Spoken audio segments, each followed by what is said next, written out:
ഇന്ന് നമ്മൾ ഹ്യൂമൻ റിപ്രൊഡക്ഷനിലെ 6ാമത്തെ സെഷനാണ് പഠിക്കുന്നത്, ഫെർട്ടിലൈസേഷൻ ആൻഡ് ഇംപ്ലാന്റേഷൻ. കേട്ടോ, ഫെർട്ടിലൈസേഷൻ ആൻഡ് ഇംപ്ലാന്റേഷൻ. ഫെർട്ടിലൈസേഷൻ എന്ന് പറഞ്ഞാൽ മെയിൽ ഗ്യാമീറ്റും ഫീമെയിൽ ഗ്യാമീറ്റും തമ്മിൽ ഫ്യൂസ് ചെയ്യുന്നതിനാണ് ഫെർട്ടിലൈസേഷൻ എന്ന് പറയുന്നത്. ആൻഡ് ഇംപ്ലാന്റേഷൻ, അതായത് അത് അറ്റാച്ച് ചെയ്ത് യൂട്രസിൽ അറ്റാച്ച് ചെയ്യുന്ന പ്രോസസ്സിനെയാണ് ഇംപ്ലാന്റേഷൻ എന്ന് പറയുന്നത്. നമുക്കത് ഡീറ്റെയിൽ ആയിട്ട് നോക്കാം. കോപ്പുലേഷൻ കഴിഞ്ഞ് സെമൻ റിലീസ് ചെയ്യുന്ന സമയത്ത് പെനിസിന്ന് സെമൻ വജൈനയിൽ റിലീസ് ചെയ്യുന്ന ആ പ്രോസസ്സിനെയാണ് ഇൻസെമിനേഷൻ എന്ന് പറയുന്നത്.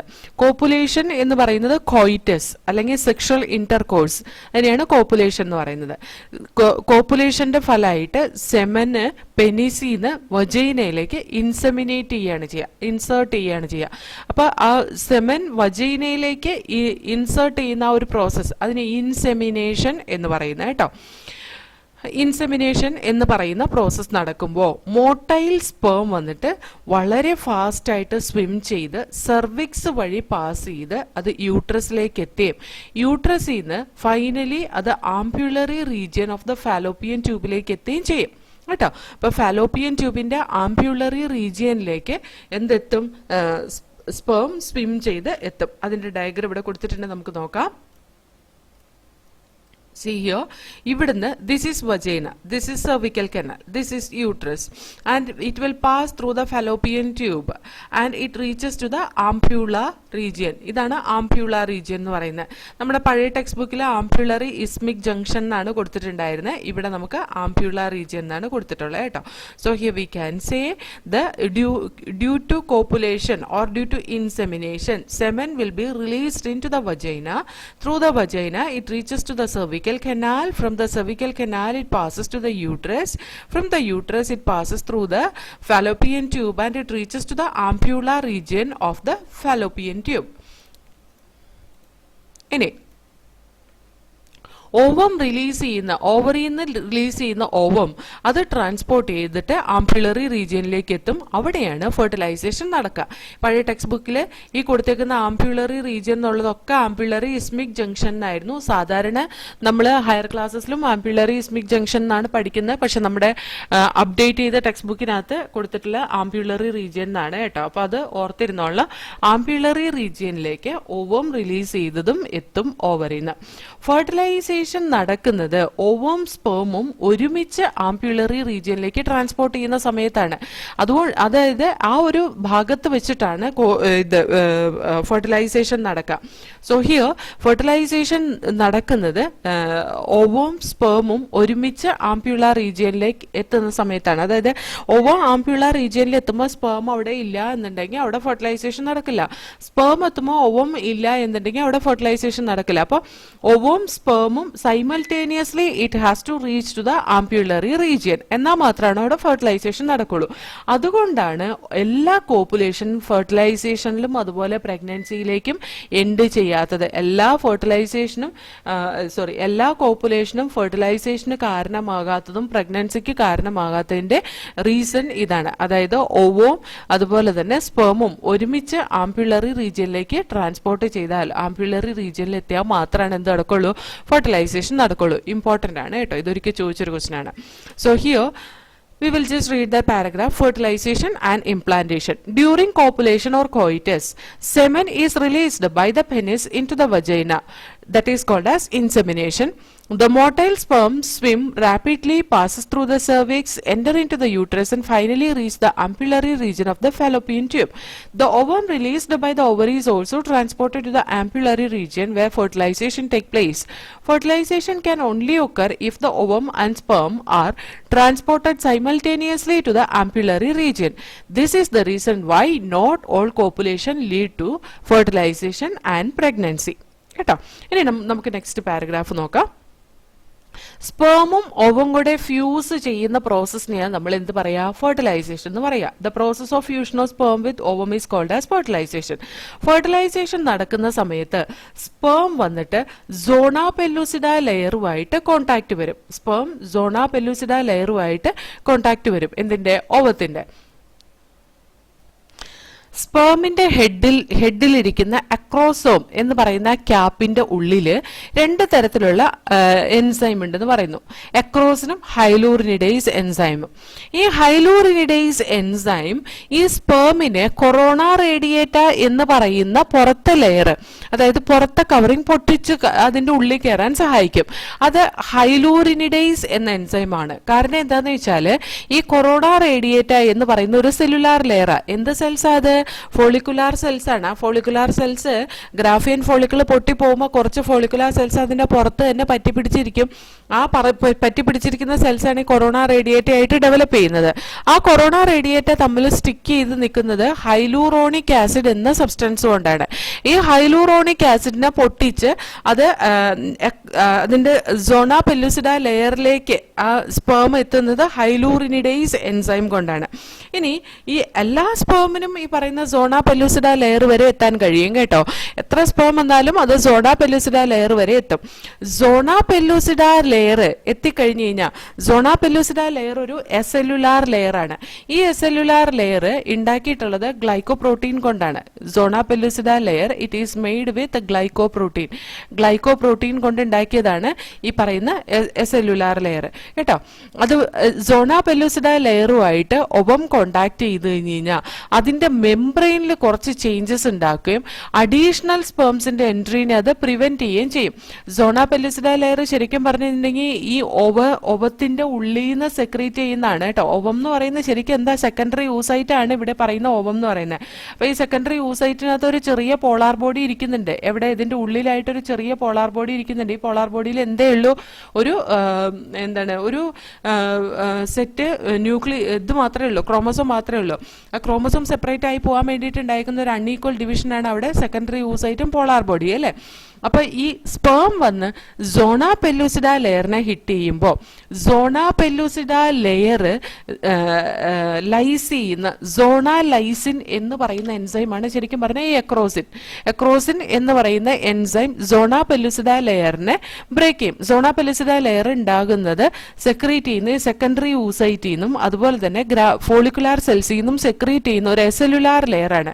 അതായത് സെൽസ് കൊണ്ടല്ലാതെ ഗ്ലൈക്കോപ്രോട്ടീൻ കൊണ്ട് ഉണ്ടാക്കിയിട്ടുള്ള ഒരു ലെയറാണ് സോണ പെല്ലുസിഡ എന്ന് പറയുന്നത്.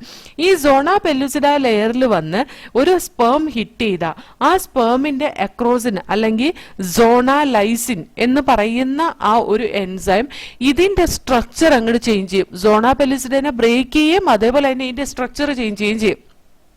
ഇതിന്റെ സ്ട്രക്ചർ ഒരിക്കൽ ചേഞ്ച് ചെയ്ത് കഴിഞ്ഞ് കഴിഞ്ഞാൽ വേറൊരു സ്പേമിനും ഇതിന്റെ ഉള്ളിലേക്ക് പിന്നെ അതിനെ ബ്രേക്ക് ചെയ്ത് ഓപ്പൺ ചെയ്ത് കയറാൻ കഴിയില്ല കേട്ടോ. അപ്പൊ ഒരിക്കൽ ഒരു സ്പേം സോണ പെല്ലുസിഡയിൽ വന്ന് ഹിറ്റ് ചെയ്ത് കഴിഞ്ഞിട്ടുണ്ടെങ്കിൽ അതിനെ ബ്രേക്ക് ചെയ്യുകയും അതേപോലെ തന്നെ ആ എൻ്റയർ സോണ പെല്ലുസിഡ ലെയറിന്റെ സ്ട്രക്ചർ ചേഞ്ച് ചെയ്യുകയും ചെയ്യും. ആ സ്ട്രക്ചർ ചേഞ്ച് ചെയ്ത് കഴിഞ്ഞ് കഴിഞ്ഞാൽ പിന്നെ വേറെ വരുന്ന ഒരു സ്പേമിന്റെയും അക്രോസിൻ അല്ലെങ്കിൽ സോണ ലൈസിൻ എന്ന് പറയുന്ന എൻസൈമിന് ഈ സോണ പെല്ലുസിഡ ലെയറിനെ ആക്സസ് ചെയ്യാൻ കഴിയില്ല കേട്ടോ. എന്ന് പറഞ്ഞാൽ അഡീഷണൽ എൻട്രി ഓഫ് സ്പേമിനെ അത് പ്രിവെന്റ് ചെയ്യും കേട്ടോ. അതുകൊണ്ട് തന്നെ അത് എൻഷുർ ചെയ്യുന്ന എന്താന്ന് വെച്ചിട്ടുണ്ടെങ്കിൽ only one sperm can fertilize an ovum. ഒരിക്കലും ഒരു ഓവത്തിനെ ഒന്നിൽ കൂടുതൽ സ്പേം ഫെർട്ടിലൈസ് ചെയ്യുന്നില്ല കേട്ടോ. ഇനി ഈ അക്രോസോമിൽ നിന്ന് റിലീസ് ചെയ്യുന്ന എൻസൈംസ് ആണ് സ്പേമിനെ ഓവത്തിന്റെ സൈറ്റോപ്ലാസത്തിലേക്ക് സോണ പെല്ലുസിഡ വഴി അതേപോലെ പ്ലാസ്മ മെംബ്രെയിൻ വഴിയൊക്കെ എൻട്രി ചെയ്യാൻ സഹായിക്കുന്നത് എന്നാണ് പറയുന്നത്. നമ്മൾ പറഞ്ഞല്ലോ already, hyaluronidase that will help in breaking and opening the corona radiata, acrosin അല്ലെങ്കിൽ zona lysin that will break open the zona pellucida. Zona പെല്ലുസിഡയിലേക്ക് ഒരു സ്പേം വന്ന് ഹിറ്റ് ചെയ്ത് കഴിഞ്ഞിട്ടുണ്ടെങ്കിൽ ആ സോണ പെല്ലുസിഡയുടെ സ്ട്രക്ചറിലുള്ള ഉണ്ടാകുന്ന വ്യത്യാസം കൊണ്ട് പിന്നീട് ഒരു സ്പേമിനും സോണ പെല്ലുസിഡ ലെയറിനെ ആക്സസ് ചെയ്യാൻ പറ്റാതെ വരികയും ഒരു സ്പേം മാത്രമാണ് ഒരു ഓവത്തിനെ ഫെർട്ടിലൈസ് ചെയ്യുള്ളൂ എന്ന് ഉറപ്പുവരുത്തുകയും ചെയ്യാണ് ചെയ്യുക. അപ്പൊ ഈ ഒരു ഫംഗ്ഷൻ ചെയ്യുന്നത് ആ എക്രോസോമിന്റെ ഉള്ളിലിരിക്കുന്ന എൻസൈമാണ് കേട്ടോ. എക്രോസോമിന്റെ ഉള്ളിലിരിക്കുന്ന എൻസൈം കൊണ്ടാണ് സ്പേമിന് സോണ പെല്ലുസിഡേനെയും അതേപോലെ കൊറോണ റേഡിയേറ്റേനെയും സോണ പെല്ലുസിഡേനെയും അതേപോലെ സെൽ മെംബ്രെയിനെയും ബ്രേക്ക് ഓപ്പൺ ചെയ്യാനും ആ ഓവത്തിനെ ആക്സസ് ചെയ്യാൻ കഴിയുന്നത്. ഓക്കെ, നമുക്ക് നോക്കാം. ഒരിക്കൽ ഒരു സ്പേം ഒരു ഒവത്തിന്റെ ഉള്ളിൽ കയറി കഴിഞ്ഞാൽ അതിന്റെ സൈറ്റോപ്ലാസത്തിലേക്ക് എൻറ്റർ ചെയ്ത് കഴിഞ്ഞ് കഴിഞ്ഞിട്ടുണ്ടെങ്കിൽ അതിന്റെ ഇരിക്കുന്ന സെക്കൻഡറി ഊസൈറ്റ്, ആ സെക്കൻഡറി ഊസൈറ്റ് അതിന്റെ സെക്കൻഡ് മിയോട്ടിക് ഡിവിഷൻ അങ്ങ് കംപ്ലീറ്റ് ചെയ്യും. നമ്മൾ പറഞ്ഞില്ലേ സെക്കൻഡ് മിയോട്ടിക് ഡിവിഷന്റെ മെറ്റാഫേസ് 2 അത് അറസ്റ്റ് ചെയ്തിരിക്കുകയെന്ന്.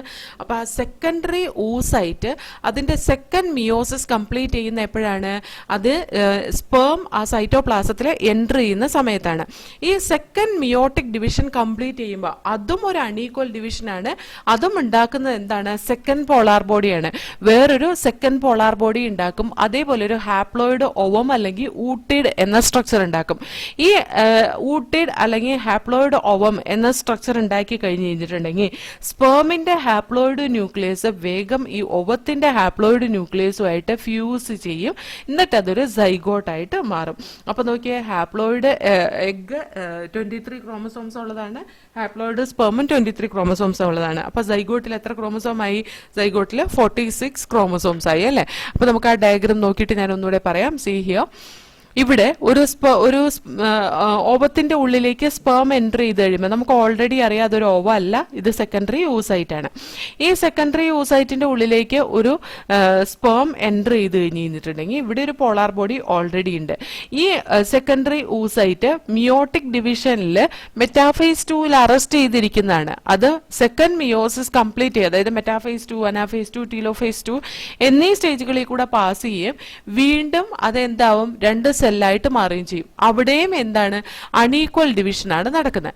അപ്പൊ ഈ അൺഈക്വൽ ഡിവിഷൻ നടക്കുമ്പോൾ എന്താവും വെച്ചിട്ടുണ്ടെങ്കിൽ ഇവിടെ വീണ്ടും ഒരു സെക്കൻഡ് പോളാർ ബോഡി ഫോം ചെയ്യും കേട്ടോ. ഒരു സെക്കൻഡ് പോളാർ ബോഡി ഇവിടെ ഫോം ചെയ്യും. ഈ സെക്കൻഡ് പോളാർ ബോഡി ഫോം ചെയ്യുമ്പോൾ വീണ്ടും അതിന്റെ ന്യൂക്ലിയസിന്റെ നമ്പർ കുറഞ്ഞു. ന്യൂക്ലിയസിന്റെ നമ്പർ അല്ല, ന്യൂക്ലിയസിന്റെ കണ്ടന്റ് കുറഞ്ഞു. അപ്പൊ ന്യൂക്ലിയസ് പകുതിയായി അല്ലേ? അപ്പോൾ ഈ രണ്ട് സെക്കൻഡ് പോളാർ ബോഡി അത് എലിമിനേറ്റ് ആയി പോകാനില്ല. ഇനി ഇവിടെ ഇരിക്കുന്ന ആളാരാണ്? ഇതാണ് ഓവം എന്ന് പറയുന്നത്. ഈ സെക്കൻഡ് മിയോസിസ് കംപ്ലീറ്റ് ചെയ്ത് കഴിഞ്ഞാൽ പിന്നെ അതിന് റിയൽ ഓവം എന്നാണ് പറയാ, ഹാപ്ലോയിഡ് ഓവം എന്നാണ് പറയാ, അല്ലെങ്കിൽ അതിനെ ഊട്ടിഡ് എന്ന് റെപ്രസെന്റ് ചെയ്യും. ഈ ഊട്ടിഡ് അല്ലെങ്കിൽ ഹാപ്ലോയിഡ് ഓവം ഉണ്ടായ ഇമ്മീഡിയറ്റ് ആയിട്ട് സ്പേമിന്റെ ന്യൂക്ലിയസ് ഓവത്തിന്റെ ന്യൂക്ലിയസുമായിട്ട് കമ്പൈൻ ചെയ്ത് 46 ക്രോമസോം ഉള്ള ഒരു സൈഗോട്ടായിട്ട് മാറും. അപ്പൊ നമുക്ക് ഈ പാരഗ്രാഫ് ഒന്ന് വായിച്ചു നോക്കാം. The process of fusion of sperm with ovum is called fertilization. During fertilization, a sperm comes in contact with the zona pellucida layer of the ovum and induces changes in the membrane that block the entry of additional sperms. Thus, it ensures that only one sperm can fertilize an ovum. The secretions of the acrosome help the sperm enter into the cytoplasm of the ovum through the zona pellucida and the plasma membrane. This induces the completion of the meiotic division of the secondary oocyte. The secondary meiotic division is also unequal and result in the formation of second polar body and a haploid ovum that is ooted. Soon the haploid nucleus of the sperm and that of the ovum fuse together to form diploid zygote. How many chromosomes will be there in the zygote? 23 plus 23, 46 chromosomes will be present in it. ഇവിടെ നമ്മൾ ഓർത്തിരിക്കേണ്ട ഒരു കാര്യം എന്താന്ന് വെച്ചാൽ ബേബിയുടെ sex determine ചെയ്യുന്നത് അത് ആ ഫ്യൂഷൻ നടക്കുന്ന സമയത്ത് തന്നെ നമുക്ക് അത് തീരുമാനിക്കപ്പെട്ടിട്ടുണ്ടാവും. അതെങ്ങനെയായിരിക്കും നമുക്ക് നോക്കാം. One has to remember that the sex of the baby has been decided at this stage itself. Fertilization നടക്കുന്ന സ്റ്റേജിൽ തന്നെ ആ ബേബിയുടെ സെക്സ് ഓൾറെഡി ഡിറ്റർമൈൻ ചെയ്തിട്ടുണ്ടാവും. എങ്ങനെയാണെന്ന് നമുക്ക് നോക്കാം. നമുക്കറിയാലോ ഹ്യൂമൻ ബീങ്സിൽ സെക്സ് ക്രോമസോം എന്ന് പറയുന്ന XX ക്രോമസോമും XY ക്രോമസോമുമാണ്. XX ക്രോമസോം ഫീമെയിലും XY ക്രോമസോം മെയിലിലെയും സെക്സ് ക്രോമസോംസ് ആണ് അല്ലെ? അപ്പൊ മെയിലില് സ്പേംസ് പ്രൊഡ്യൂസ് ചെയ്യുന്ന സമയത്ത് we can see 50% of the sperm will be carrying sperm. When it is produced in male, it produces 50% with X chromosome and another 50% it will be with Y chromosome ആയിരിക്കും. അതായത് 50% സ്പേമിലും X chromosome ആയിരിക്കും, 50% സ്പേമില് Y chromosome ആയിരിക്കും. അതേസമയം ഓവത്തിന്റെ കേസിലാണെങ്കിൽ അതായത് ഫീമെയിലില് 2 X chromosome ആണ് അതിന്റെ sex chromosome എന്നുള്ളത് കൊണ്ട് 100% എഗ് ക്യാരി ചെയ്യുന്നത് 100% എഗ് ക്യാരി ചെയ്യുന്നത് എക്സ് ക്രോമസോമിനെ ആയിരിക്കും കേട്ടോ. അപ്പോൾ ഇവിടെ ഈ എക്സ് ക്രോമസോം കണ്ടെയ്ൻ ചെയ്യുന്ന ഒരു ഓവം ഈ എക്സ് ക്രോമസോം കണ്ടെയ്ൻ ചെയ്യുന്ന ഒരു സ്പെർമുമായിട്ടാണ് ഫ്യൂസ് ചെയ്യുന്നതെങ്കിൽ അത് എക്സ് കോമ്പിനേഷൻ ഉണ്ടാക്കി ഇത് ഫീമെയിൽ ബേബി ഡെവലപ്പ് ചെയ്യാൻ സഹായിക്കുകയും ചെയ്യും. ഈ X chromosome containing egg Y chromosome containing സ്പെർമുമായിട്ടാണ് ഫ്യൂസ് ചെയ്യുന്നതെങ്കിൽ അത് എക്സ് വൈ കോമ്പിനേഷൻ ഉണ്ടാക്കുകയും എക്സ് വൈ കോമ്പിനേഷൻ മെയിലായിട്ട് ഡെവലപ്പ് ചെയ്യുകയും ചെയ്യും. അപ്പൊ നോക്കിക്കേ, ഇവിടെ വന്നിട്ട് the sex of the baby അത് എന്തിന്റെ റെസ്പോൺസിബിലിറ്റിയാണ്? സ്പെർമിന്റെ റെസ്പോൺസിബിലിറ്റിയാണ് അല്ലെ. അതായത് സ്പെർം ആണ് ഡിസൈഡ് ചെയ്യുന്നത് whether the baby will be developed as the male or female baby. Okay, അപ്പൊ നമുക്കൊന്ന് നോക്കാം. ക്രോമസോം പാറ്റേൺ ഹ്യൂമൻ ഫീമെയിലിലെ എക്സും മെയിലിലെ XY ആണ്. അതുകൊണ്ട് തന്നെ ഹാപ്ലോയിഡ് ഗ്യാമീറ്റ്സ് ഓവം പ്രൊഡ്യൂസ് ചെയ്യുന്ന സമയത്ത് ഫീമെയിലില് എല്ലാ സെക്സ് ക്രോമസോം എക്സ് മാത്രം ഉള്ളത് കൊണ്ട് എല്ലാ ഗ്യാമീറ്റിലും എന്ത് മാത്രമേ ഉണ്ടാവുള്ളൂ? എക്സ് ക്രോമസോമേ ഉണ്ടാവുള്ളൂ. പക്ഷെ മെയിൽ ഗ്യാമീറ്റ് പ്രൊഡ്യൂസ് ചെയ്യുന്ന സമയത്ത് സ്പെർം പ്രൊഡ്യൂസ് ചെയ്യുന്ന സമയത്ത് സെക്സ് ക്രോമസോം എക്സ് അല്ലെങ്കിൽ വൈ ഇൻകോർപ്പറേറ്റ് ചെയ്യാം. അപ്പൊ 50% സ്പെർമില് എക്സ് ക്രോമസോം ആണെങ്കിൽ 50% സ്പെർമില് വൈ ക്രോമസോം ആയിരിക്കും. ഇനി മെയിൽ ഗ്യാമീറ്റും ഫീമെയിൽ ഗ്യാമീറ്റും ഫ്യൂസ് ചെയ്ത് സൈഗോട്ട് ഉണ്ടാവുന്ന സമയത്ത് ആ സൈഗോട്ടിൽ ഒന്നുപോലെ XX അല്ലെങ്കിൽ XY കോമ്പിനേഷൻ ആയിരിക്കും ക്യാരി ചെയ്യുന്ന സെക്സ് ക്രോമസോമിനെ ഡിറ്റർമൈൻ ചെയ്യാൻ വേണ്ടിയിട്ട്. That is according to the ovum which is fertilized with either X containing sperm or Y containing sperm ആണ്. അതെങ്ങനെ ഡിപ്പെൻഡ് ചെയ്യുന്നതെന്ന് വെച്ചിട്ടുണ്ടെങ്കിൽ അത് ഏത് തരത്തിലുള്ള സ്പെർമുമായിട്ടാണ് ഫ്യൂസ് ചെയ്യുന്നത് എന്നനുസരിച്ചിരിക്കും. ഇപ്പൊ എക്സ് കണ്ടെയ്നിങ് സ്പെർം ആയിട്ടാണെങ്കിൽ എക്സ് കോമ്പിനേഷൻ ഉണ്ടാക്കുകയും അത് ഫീമെയിൽ ആയിട്ട് ഡെവലപ്പ് ചെയ്യുകയും ചെയ്യും. പക്ഷേ XY കണ്ടെയ്നിങ് സ്പെർം ആണെങ്കിൽ ഈ പറയുന്ന XY കോമ്പിനേഷൻ ഉണ്ടാക്കുകയും അത് മെയിലായിട്ട് ഡെവലപ്പ് ചെയ്യുകയും ചെയ്യും. നമുക്ക് കാണാം കേട്ടോ. സൈഗോട്ട് XX ക്യാരി ചെയ്താൽ ഫീമെയിൽ ആവും, XY ക്യാരി ചെയ്താൽ അത് മെയിലായിട്ട് മാറും. ഓക്കെ, അതുകൊണ്ടാണ് scientifically it is correct to say that the sex of the baby is determined by father and not by mother. അതായത് ഒരു കുഞ്ഞിന്റെ സെക്സ് ഡിറ്റർമൈൻ ചെയ്യുന്ന ഫാദറാണ്, മദർ അല്ല എന്ന് പറയുന്നത്. സാധാരണയായിട്ട് മദറിനെയാണ് ബേബിയുടെ ജെൻഡറിന് ബ്ലെയിം ചെയ്യാറുള്ളത് അല്ലെ. അത് തെറ്റാണ്. Baby sex it will be determined by the father. അപ്പൊ നമുക്ക് ആ പാരഗ്രാഫ് ഒന്ന് വായിച്ചു നോക്കാം. One has to remember that the sex of the baby has been decided at this stage itself upon fertilization. Let us see how. As you know, the chromosome pattern in the human female is XX and that in the male is XY. Therefore, all the haploid gametes, that is ova, produced by the female have the sex chromosome as X. Whereas in the male gamete sperms, the sex chromosome could be either X or Y. Hence, 50% of the sperms carry the X chromosome while the other 50% carry Y. After fusion of the male and female gamete, the zygote would carry either XX or XY depending on whether the sperm carrying X or Y fertilized the ovum. The zygote carrying XX would develop into female baby and XY would form a male. You will learn more about the chromosomal pattern in chapter 5. Chapter 5 അതായത് principles of inheritance നമ്മളത് detail ആയിട്ട് പഠിക്കുന്നുണ്ട് എന്നാണ് പറഞ്ഞത്. That is why scientifically it is correct to say that the sex of the baby is determined by the father and not by the mother. ഇനി ഇത് ഈ zygote mitotic division start ചെയ്യും. Zygote form ചെയ്യുന്ന എവിടെയാ? Zygote form ചെയ്യുന്ന ആംപ്യൂള ജംഗ്ഷനിലാണ് കേട്ടോ. ഇതാണ് ആംപ്യൂള junction എന്ന് പറയുന്നത്. ഈ ആംപ്യൂള ജംഗ്ഷനിൽ ഫോം ചെയ്യുന്ന സൈഗോട്ട് ഇത് ഓവാണ്. ഓവായിട്ട് സ്പേം ഫ്യൂസ് ചെയ്ത് സൈഗോട്ട് ഉണ്ടായി. സൈഗോട്ട് നെക്സ്റ്റ് സ്റ്റേജ് ആണ് ഈ കാണിച്ചേക്കുന്നത് കേട്ടോ. അത് ക്ലീവേജ് നടക്കും. അത് ആ ക്ലീവേജ് നടക്കുന്നതിന്റെ ഒപ്പം തന്നെ അത് ഒവിഡക്റ്റിൽ കൂടെ പാസ് ചെയ്യുന്നത് നമുക്ക് കാണാൻ കഴിയും. See here, this zygote it undergo first cleavage. ഇവിടെ ക്ലീവേജ് എന്ന് പറയുന്ന ഒരു ടേം യൂസ് ചെയ്യാനുള്ള കാരണം എന്താണെന്നറിയോ? ഇത് മൈറ്റോട്ടിക് ഡിവിഷൻ നടക്കുന്ന ഗ്രോ ചെയ്തിട്ടല്ല. അപ്പൊ കണ്ട, ഈ സൈഗോട്ടിന്റെ ഈ വലിപ്പം തന്നെയായിരുന്നു അവിടെ ഉണ്ടായത്. ഈ ഓവത്തിന്റെ അതേ വലിപ്പം തന്നെയാണ് സൈഗോട്ടിനുള്ളത്. സൈഗോട്ടിന്റെ അതേ വലിപ്പം തന്നെയാണ് സെക്കൻഡ് 2 സെൽസിനുള്ളത്. അതായത് സെല്ല് ഗ്രോ ചെയ്യാതെ ചുമ്മാ രണ്ടായിട്ട് മുറിഞ്ഞു പോകുന്നതിനെയാണ് ക്ലീവേജ് എന്ന് പറയാ കേട്ടോ. ഇതിങ്ങനെ ഓരോ ക്ലീവേജ് കിടക്കും. 2 സെല്ലായിട്ട് മാറി, പിന്നെ അത് 4 സെല്ലായിട്ട് മാറി, പിന്നെ അത് 8 സെല്ലായിട്ട് മാറി, പിന്നെ 16 സെല്ലായി. 16 ഡോട്ടർ സെല്ല് ഉള്ള ആ ഓരോ സെല്ലിനും ഇങ്ങനെ ക്ലീവേജ് നടന്നുണ്ടാവുന്ന ഓരോ സെല്ലിനെ നമ്മൾ റെപ്രസെന്റ് ചെയ്യുന്ന പേരാണ് ബ്ലാസ്റ്റോമിയർ. ഈ ഓരോ സെല്ലിനും പറയുന്ന പേരാണ് കേട്ടോ ബ്ലാസ്റ്റോമിയർ എന്ന്. അതായത് ക്ലീവേജ് നടന്നു തുടങ്ങി കഴിഞ്ഞ് കഴിഞ്ഞാൽ ആ എംബ്രിയോ, ക്ലീവേജ് നടന്നു തുടങ്ങി കഴിഞ്ഞ് കഴിഞ്ഞാൽ പിന്നെ ഈ സൈഗോട്ട് എംബ്രിയോ എന്നാണ് റെപ്രസെന്റ് ചെയ്യുക. അത് 8 മുതൽ 16 സെല്ലൊക്കെ എത്തിക്കഴിയുമ്പോൾ ആ എംബ്രിയോന് നമ്മൾ മോറുല എന്നാണ് പറയുന്നത്. അപ്പോൾ ഈ പറയുന്ന ഈ ഒരു ഓരോ സെല്ലിനെ നമ്മൾ ബ്ലാസ്റ്റോമിയർ എന്ന് പറയും. 8 മുതൽ 16 ബ്ലാസ്റ്റോമിയേഴ്സ് കൂടിയ ഒരു സ്ട്രക്ചറാണ് മോറുല എന്ന് പറയുന്നത്. മോറുല വീണ്ടും ഡിവൈഡ് ചെയ്യുകയും എന്നിട്ട് അത് ബ്ലാസ്റ്റോസിസ്റ്റ് ആയിട്ട് ട്രാൻസ്ഫോം ചെയ്യുകയും ചെയ്യും കേട്ടോ. ഇതാ ഇവിടെ എത്തിയപ്പോഴത്തേക്ക് അത് ബ്ലാസ്റ്റോസിസ്റ്റ് ആയിട്ട് മാറി. അതായത് 16 സെല്ലിൽ നിന്ന് പിന്നെ 32 സെല്ലാവും, പിന്നെ 64 സെല്ലാവും. അങ്ങനെ വീണ്ടും ഡിവൈഡ് ചെയ്ത് കഴിഞ്ഞ് കഴിയുമ്പോൾ എങ്ങനെയാവും? അത് ബ്ലാസ്റ്റോസിസ്റ്റ് എന്ന ഫോമിലാവും. അപ്പോഴത്തേക്കും അത് എവിടേക്ക് എത്തിയിട്ടുണ്ടാവും എന്നറിയോ? യൂട്രസിലേക്ക് എത്തിയിട്ടുണ്ടാവും. ഇങ്ങനെ ഇവിടെ ഡിവിഷൻ നടന്നുകൊണ്ടിരിക്കുന്ന സമയത്ത് ഇതിന്റെ സോണ പെല്ലുസിഡ ലെയറിന്റെ ഉള്ളിലായിരുന്നു അത് ഡിവൈഡ് ചെയ്യുന്നത്. സോണ പെല്ലുസിഡ ലെയർ പൊട്ടിപ്പോവില്ല.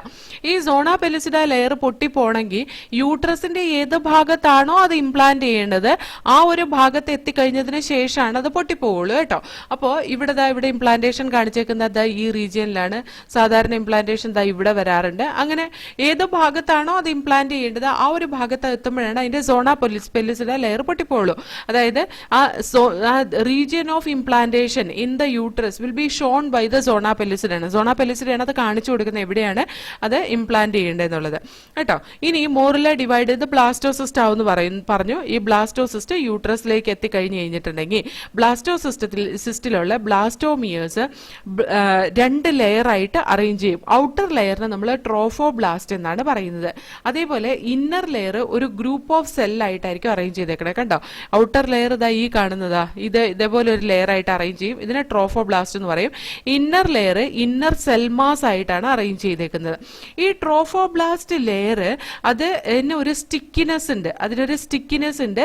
ഈ ട്രോഫോബ്ലാസ്റ്റ് ലെയർ ഉണ്ടായി കഴിഞ്ഞാൽ സ്റ്റിക്കിനെസ് വന്നു തുടങ്ങി കഴിയുമ്പോഴത്തേക്ക് സോണ പെല്ലുസിഡ പൊട്ടുകയും ഈ ട്രോഫോബ്ലാസ്റ്റ് യൂട്രസിന്റെ വോളിലേക്ക് അറ്റാച്ച് ചെയ്ത് നിൽക്കുകയും ചെയ്യും. യൂട്രസിന്റെ വോളിലേക്ക് അറ്റാച്ച് ചെയ്തേക്കുന്നുണ്ടോ? എവിടെയാണോ ഇന്നർ സെൽമാസ് ഉള്ളത് ആ ഭാഗം ട്രോഫോബ്ലാസ്റ്റിന്റെ ആ ഒരു ഭാഗമായിരിക്കും എങ്ങോട്ടേക്ക് അറ്റാച്ച് ചെയ്യുന്നത്? യൂട്രിൻ വോളിലേക്ക് അറ്റാച്ച് ചെയ്യുന്നത് കേട്ടോ. അപ്പോൾ ട്രോഫോബ്ലാസ്റ്റ് ലെയർ വന്നിട്ട് എൻഡോമെട്രിയത്തിന്റെ യൂട്രസിന്റെ എൻഡോമെട്രിയം വോളിലേക്ക് അറ്റാച്ച് ചെയ്യും കേട്ടോ. എന്നിട്ട് ഇന്നർ സെൽമാസ്, ഇതിന്റെ ഉള്ളിലിരിക്കുന്ന ഇന്നർ സെൽമാസ് ഡിഫറൻഷിയേറ്റ് ചെയ്തിട്ടാണ് എംബ്രിയോ ആയിട്ട് മാറുന്നത്. അറ്റാച്ച് ചെയ്തതിന് ശേഷം യൂട്രീൻ സെൽസ് ഡിവൈഡ് ചെയ്യുന്നതാണ് നമുക്ക്. യൂട്രീൻ സെൽസ് ഇപ്പോൾ ഈ ട്രോഫോബ്ലാസ്റ്റ് വന്ന് നിൽക്കുന്ന ഞാൻ പുറത്ത് കാണിച്ചു തരാം കേട്ടോ. ഇത് ഈ ട്രോഫോബ്ലാസ്റ്റ് ഈ കാണുന്നതാണ്. ഇതിനകത്ത് ഇന്നർ സെൽമാസ് ഈ കാണുന്നതാണ്. യൂട്രീൻ ടിഷ്യൂ എന്ന് പറയുന്നത് ഇങ്ങനെ ഒരു ലെയറാണ് യൂട്രീൻ ടിഷ്യൂ. ഈ കാണുന്നതാണ് യൂട്രീൻ ടിഷ്യൂ എന്നിരിക്കട്ടെ. ഈ യൂട്രീൻ ടിഷ്യൂവിൽ വന്ന് അറ്റാച്ച് ചെയ്ത് നിൽക്കുന്നതാണ്. അതായത് യൂട്രസ് ആണ്. യൂട്രീൻ ടിഷ്യൂ ഇവിടെ വന്നിട്ട് ഇത് അറ്റാച്ച് ചെയ്തു.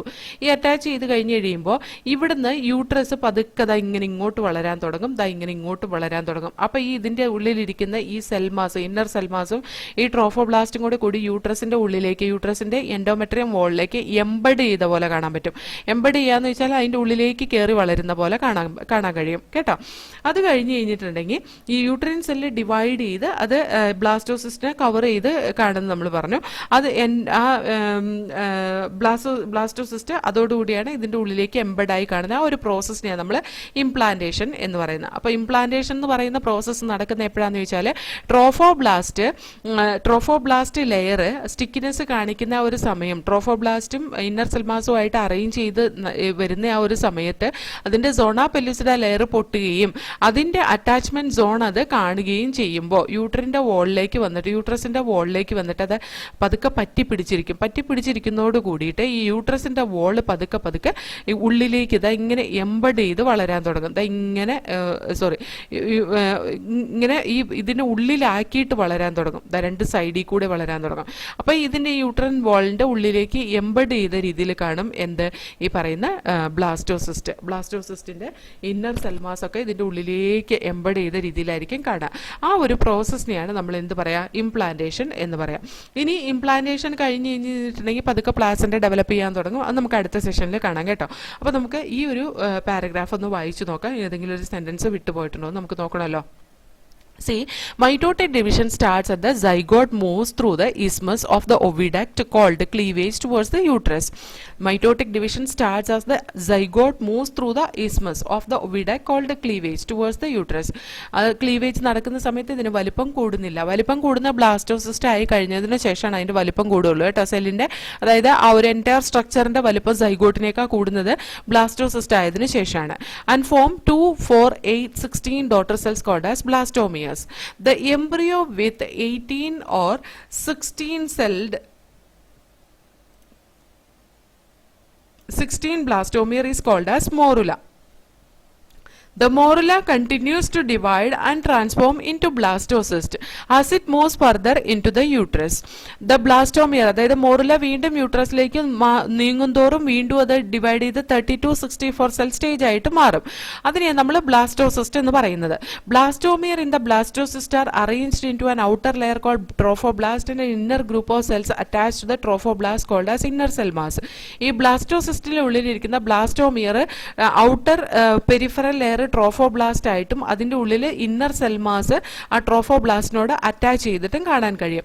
Trophoblast layer then get attach to the endometrium. അതിൻ്റെ അകത്ത് ട്രോഫോബ്ലാസ്റ്റ് ലെയർ ആണ് എൻഡോമെട്രിയത്തിലേക്ക് അറ്റാച്ച് ചെയ്യുന്നത്. And the inner cell mass get differentiated as embryo.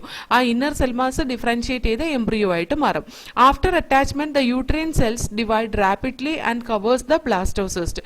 അറ്റാച്ച്മെന്റിന് ശേഷം യൂട്രീൻ സെല്ല് ഡിവൈഡ് ചെയ്ത് റാപ്പിഡ്ലി ഡിവൈഡ് ചെയ്ത് അത് ബ്ലാസ്റ്റോസിസ്റ്റിനെ കവർ ചെയ്ത് നിൽക്കും. അതുകൊണ്ട് as a result the blastocysts become embedded in the endometrium of the uterus. യൂട്രസിന്റെ എൻഡോമെട്രിയത്തിലേക്ക് അത് എംബഡ് ചെയ്ത് കാണാം. ഇതിനെയാണ് നമ്മൾ ഇംപ്ലാന്റേഷൻ എന്ന് പറയുന്നത്. This is called implantation and it leads to pregnancy. Okay, അപ്പോൾ ഇത്രയും പഠിച്ചത് നമ്മൾ ഈ ഒരു സെഷനിൽ നെക്സ്റ്റ് സെഷനിൽ കാണാം. Pregnancy and embryonic development. Okay.